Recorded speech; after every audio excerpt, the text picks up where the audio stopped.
Right now, about 300 miles off the coast of Oregon, the bottom of the ocean is doing something it shouldn't be doing.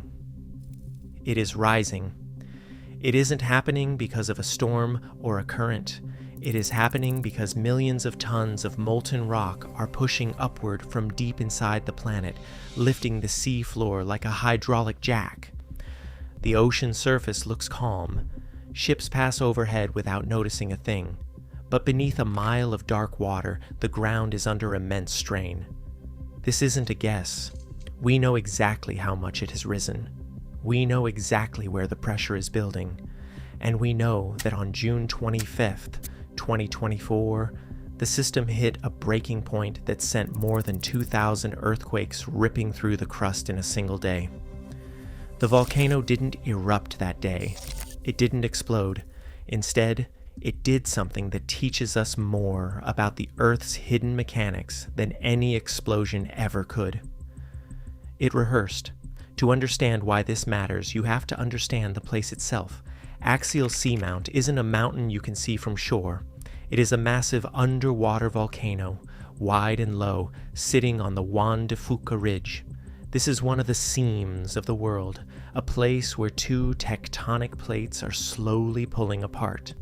That tearing motion opens gaps in the crust. Magma rises to fill them. It is a factory for new ocean floor. Most volcanoes are hard to watch. They sit in remote places. Instruments run out of batteries. Snow covers sensors. But Axial is different. It is the most wired volcano on the planet. A thick bundle of fiber optic cables stretches from the Oregon coast all the way to the caldera. It carries power out. It carries data back. It never sleeps. It never blinks. While other volcanoes have gaps in their records, Axial has a live feed. That feed tells us this volcano breathes. It has a rhythm that repeats with mechanical precision. It swells as magma fills a shallow reservoir under the summit. The ground lifts. The crust stretches. Then, when it can't hold the pressure anymore, it lets go. The ground cracks open. Lava spills out. The seafloor drops. Then the cycle starts all over again. It happened in 1998. It happened in 2011. And it happened again in 2015. The 2015 event was a masterclass in how the Earth moves. Before it started, the ground had risen high, loaded with energy. Then the sensors picked up a change. Not a roar, but a pattern of earthquakes that stopped looking random and started looking like a line. Magma was forcing a path sideways, breaking rock as it went. When the eruption finally started, the summit didn't blow up. It collapsed. The floor of the caldera dropped more than 8 feet over the course of a few days. Imagine the ground under your house sinking the height of a ceiling. That is what happened underwater. The magma drained away to feed lava flows miles from the summit, and the roof settled into the empty space left behind. After that drop, the volcano went quiet. It had exhaled. For a long time, the instruments showed almost no movement. The system was resetting. But the silence lasted longer than usual. 8 years passed without a major reload. That pause tricked some people into thinking the volcano had gone to sleep. It hadn't. It was just changing its schedule. Deep underground, the supply of magma hadn't stopped. It just wasn't pushing straight up. It was spreading out, soaking into the deeper roots of the system. But in late 2023, the pattern snapped back to the classic cycle. The sensors felt the lift return.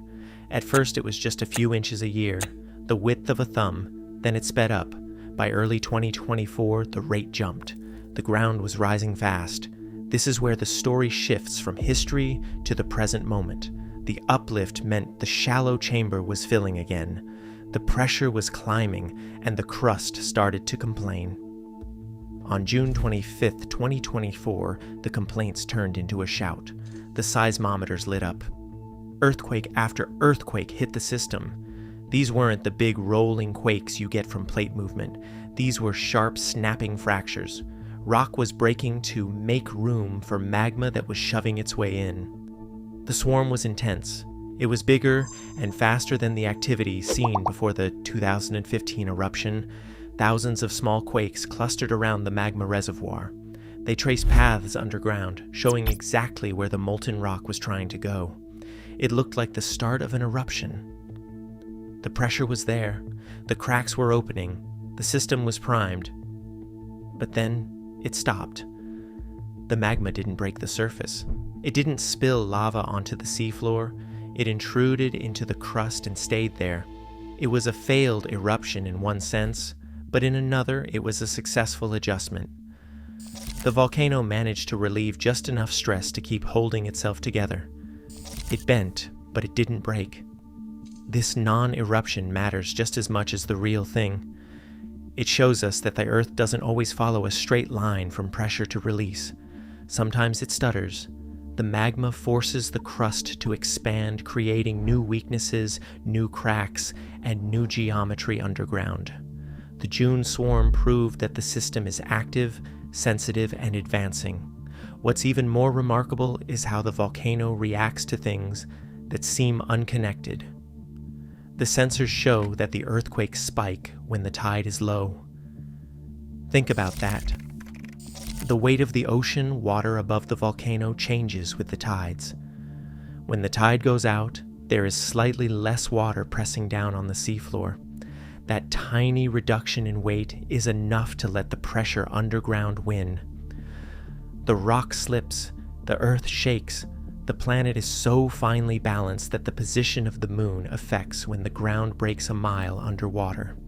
So where does that leave us now? The June 2024 event didn't reset the clock. It moved the hands forward. The ground is still rising. The magma is still there, sitting higher in the crust than it was a year ago. The volcano is reloading. Based on the history of previous cycles, the amount of inflation is getting close to the level that triggers an eruption. We are looking at a window that opens in the next few years, likely around the middle of the decade. The danger here isn't to coastal cities. Axial is too far out and too deep to send a tsunami to shore. Its eruptions don't send ash clouds into flight paths. But the danger to our assumptions is real. We tend to think of the Earth as solid and static, something that only moves when disaster strikes. Axial proves that the Earth is fluid. It is always moving. It is always adjusting. Watching this volcano is like watching a laboratory experiment run by the planet itself. The Juan de Fuca Ridge, where Axial sits, is connected to the same massive tectonic system that creates the Cascadia subduction zone. That is the fault line that actually threatens the Pacific Northwest. The mechanics are different. One pulls apart, the other grinds together. But the physics of stress and release are the cousins of the same force. By watching Axial, scientists learn how rock behaves before it fails. They learn how to read the subtle signals that come before the main event. For example, machine learning models analyzing Axial's data found a specific signal 15 hours before the 2015 eruption. A mix of high and low frequency earthquakes surged through the rock. It was a throat-clearing moment that humans missed, but the algorithms caught. That is the holy grail of geology, a reliable warning, not a guess, but a signal. Axial is teaching us what that signal looks like. It shows that precursors exist if you have the instruments to hear them. It transforms the idea of an eruption from a random surprise into a measurable sequence of events. Right now, the cables are humming. The data is streaming back to shore in real time. The pressure sensors are recording the weight of the ocean, waiting for the sudden drop that means the floor has fallen. The seismometers are listening to the background noise, waiting for the texture of the sound to change. The volcano is quiet on the surface, but underground, it is busy. It is pushing against the lid. It is filling the cracks. It is preparing for the next time it needs to breathe. The June swarm was a reminder that the system is ready. The pause is over. The heavy work has started again. When the next eruption comes, it won't make the evening news because of tragedy. It will make the news because we saw it coming. We will watch the numbers climb. We will see the earthquakes line up, and we will know, hours before the lava flows, that the Earth is about to move. Until then, the ground keeps rising, inch by inch, year by year. The forces that shape the world are operating in the dark, under the pressure of the deep sea.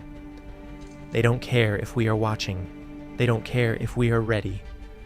They will do what they have always done. Axial seamount is loading. And the only question left is when it will decide to let go.